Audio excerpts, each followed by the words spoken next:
In this video, I just wanted to go through a few of the ideas that we had a little while ago now.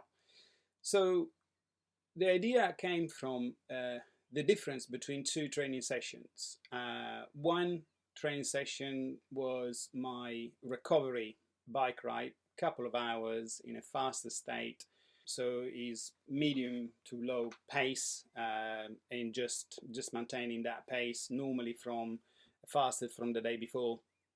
And I find that incredibly easy. Obviously, when I'm a bit battered from my sparring sessions, I tend to use light exercise, more of a high volume exercise, in order to just maintain circulations and so on. And when I looked at the data from the app that was taking my heartbeat, he said that I had burned 1,280 calories, which sounds about right, I guess. I don't know. Really did not feel like it. And then a few days later, I had an advanced class in karate on Sunday morning. So the conditions were pretty much similar as far as timing. I was still fasted because I was training to trying to stress my body in doing a high intensity type of training, intermittent high intensity. So the training would last about 2 hours, and we tend to go from a warm up and then all out rest, and keep doing this for a few hours. We are only allowed to basically take a few sips of water between the 2 hours. And the second hour is very intense. Is only black belts. There is no color belts. So, and when I looked at the heart rate at the end of it, thinking that obviously must have been much harder, to my surprise, I actually only burned, according to the heart monitor and the app, just under 900 calories. And I thought something isn't quite right. After the bike ride, I felt reasonably energized, and I didn't feel hardly any hunger, and I didn't have to fuel at all. Whereas in the karate session, that or any form of high intensity type of training I have done, I had noticed, looking back at my data, that the caloric count was substantially lower. So I just decided to partner up with an engineer called Waco Jarrus, and he has been pivotal in my research. He has great analytical mind, and I just really wanted to say, look, do you have any qualification in nutrition? Have you been taught anything about it? And he said, no. Perfect. This is the data. Can you make some sense of it? Because after one training at high volume, I burned apparently and supposedly more calories in a training where I would basically have to go to bed afterwards. I really struggle to believe that the difference was. So we started to look at basically the fuel efficiency. So in the case of the high volume, obviously I've been following a low carbohydrate intermittently, depending upon, so I tend to periodize. And when I thought, could it be that when burning fats, the caloric count is actually out of sync? Because I can tell you that in these 2 hours, I did not burn that amount of calories. I have no scientific way of assessing that, yet I didn't feel that was the case. Whereas I can definitely tell you that my impression was that when I did the high intensity type of training, I had probably would have felt that I burned a hell of a lot more than that. So after having a few ideas kicking around, we started to look at the fuel efficiency of using fats as a primary source of fuel, which is likely to be the case when we do a low intensity and higher volume, where we know that from various studies from recent years or decades now, we know that the percentage of the fat burn is much higher. And given the trainings I have done, I thought, well, maybe body has adapted to burn a little bit more fat at higher intensity, but this should still not be the case at the type of high intensity. Surely that would have been more of a kind of glycolytic type of physical effort. So after doing a substantial amount of research, Waco came up with a couple of ideas. And what we were starting to think was that the caloric estimation may have not been applicable to all individuals. And so he started to look at the formulations of McCradle and the all calculation of caloric estimation. And obviously we know that calorie is, from the name itself, is an estimation of a heat. And using a calorimeter, food is burned, and depending upon how much heat is released, that will give us a certain value. And in a way, to put it simply, this is what could also happen with our mitochondria. So the mitochondria, they obviously produce ATP, heat, free oxidating radicals, and obviously CO2, and etc., etc. And what humankind has done and scientists have done in the past, they have estimated that if a certain food burning will give certain amount of caloric value, mitochondria, in a way, we could estimate the mitochondria could do the same.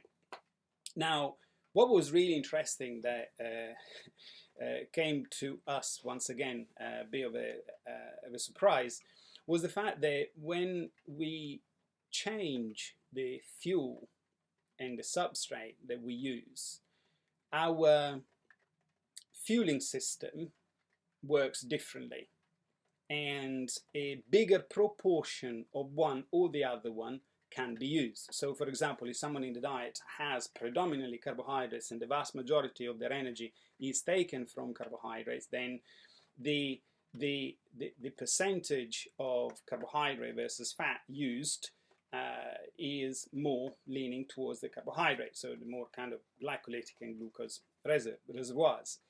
Whereas if we change the fuel as a substrate and we actually look at fats as a primary source of fuel, like for example in my case or cases of some of the colleagues or the athlete that we follow, then we look at the bigger proportions of fats. Now, what was interesting is that we tried to correlate that to actually see by measuring things like RER, so respiratory exchange ratio, and RQ, which is the respiratory quotient.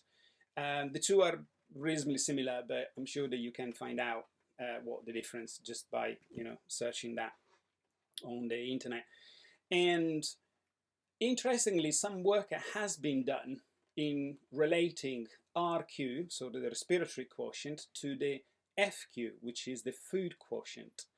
So Waco, after some digging and with the help of a gentleman called Paul Itoy, we kind of put together an app.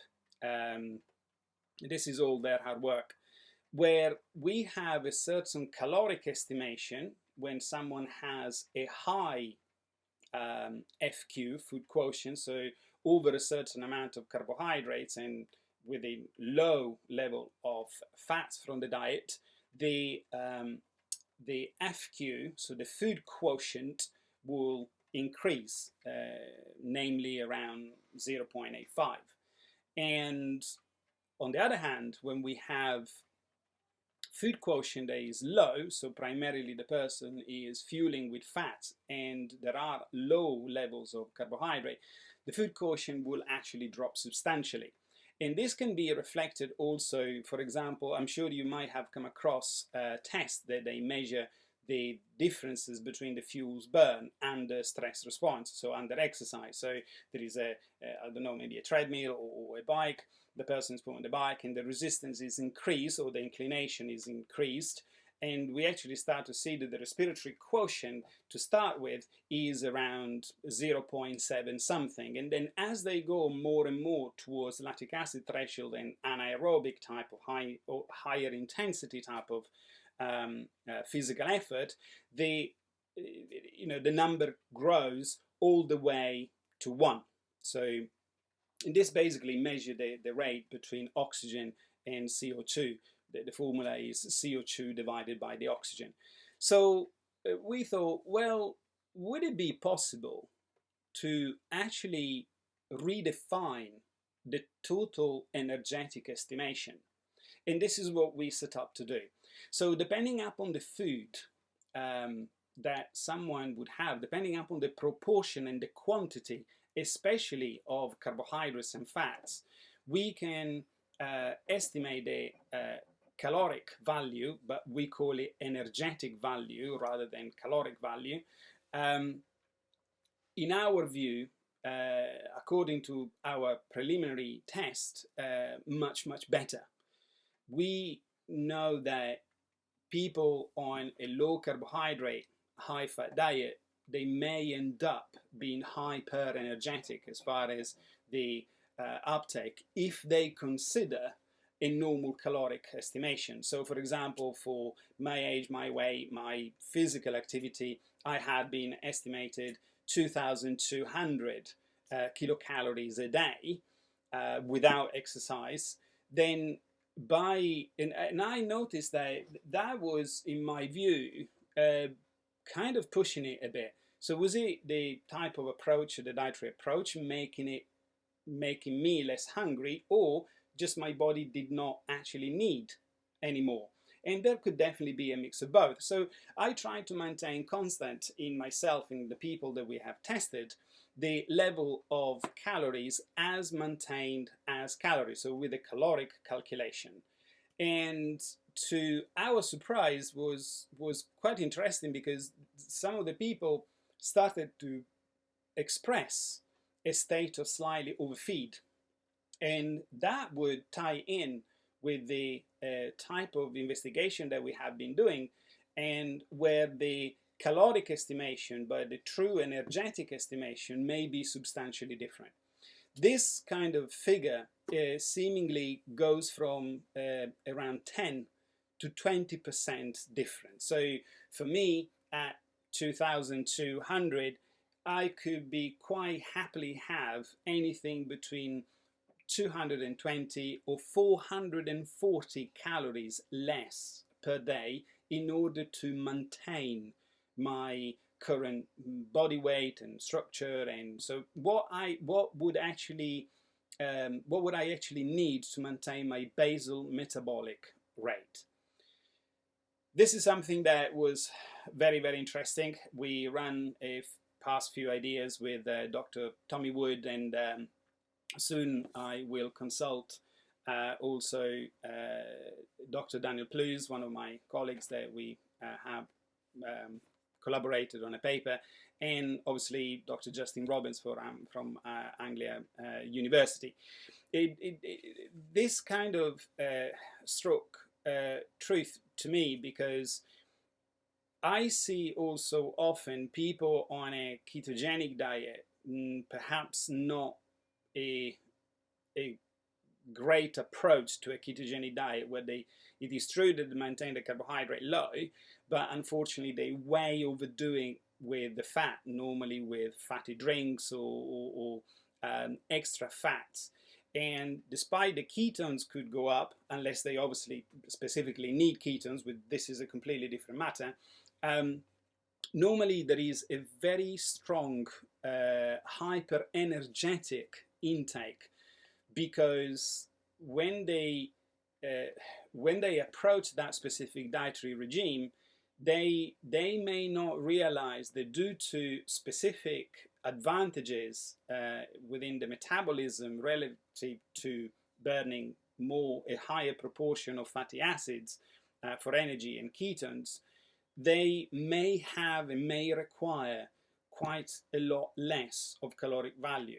I will post a video with a proper presentation going actually through the data and the science of it in our research. But primarily, it seems that it's got quite a lot to do with the cellular entropy. So with the, how can I put that? With less dissipation of heat that the mitochondria supposedly should be able to do. So per certain amount of carbons that we have during the day, fatty acid will provide a certain amount, will disperse a certain amount of heat. If the carbons will actually come more from carbohydrate, then there is more heat that perhaps can actually be produced. So if we use calorie, which is a form of heat, obviously the measurements may be out, because per the same amount of carbon that we have during the day, in one case there is less heat, and in the other case there is much higher. However, the estimation have been based on general population, which is very likely to actually fit the caloric value. So what I'm trying to say is, if someone is on a lower carbohydrate, please be careful to caloric calculation. They may have to drop the total value of the food intake of, we reckon, to be safe, at least 10%. And actually, obviously, monitor.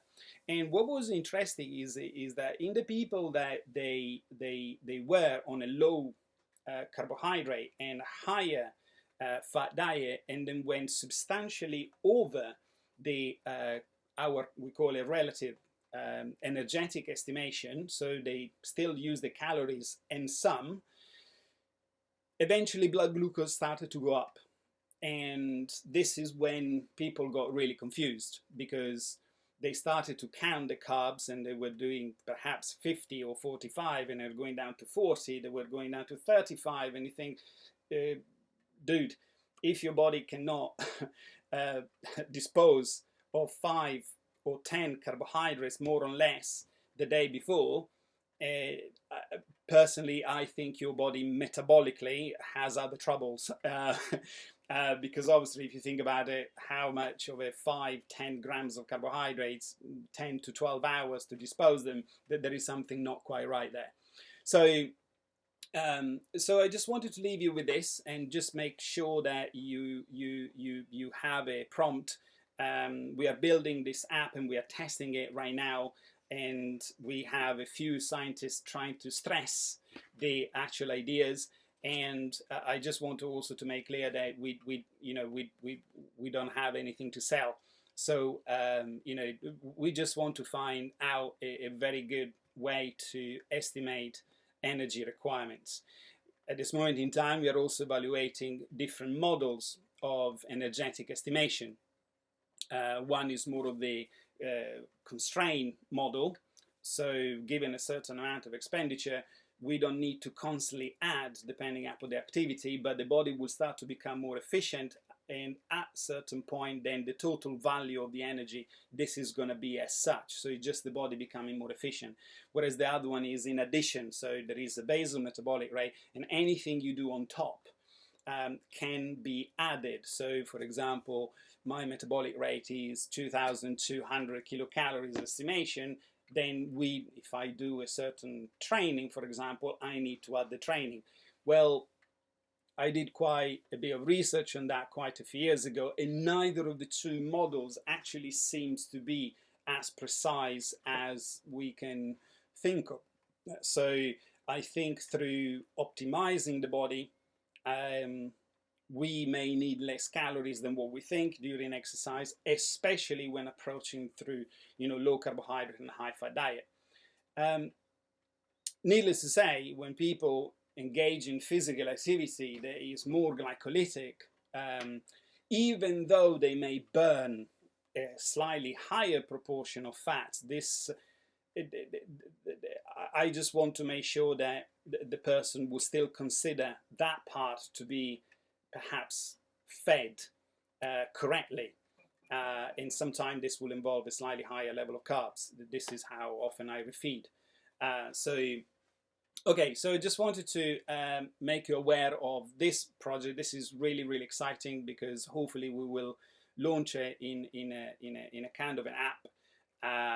Well, piggyback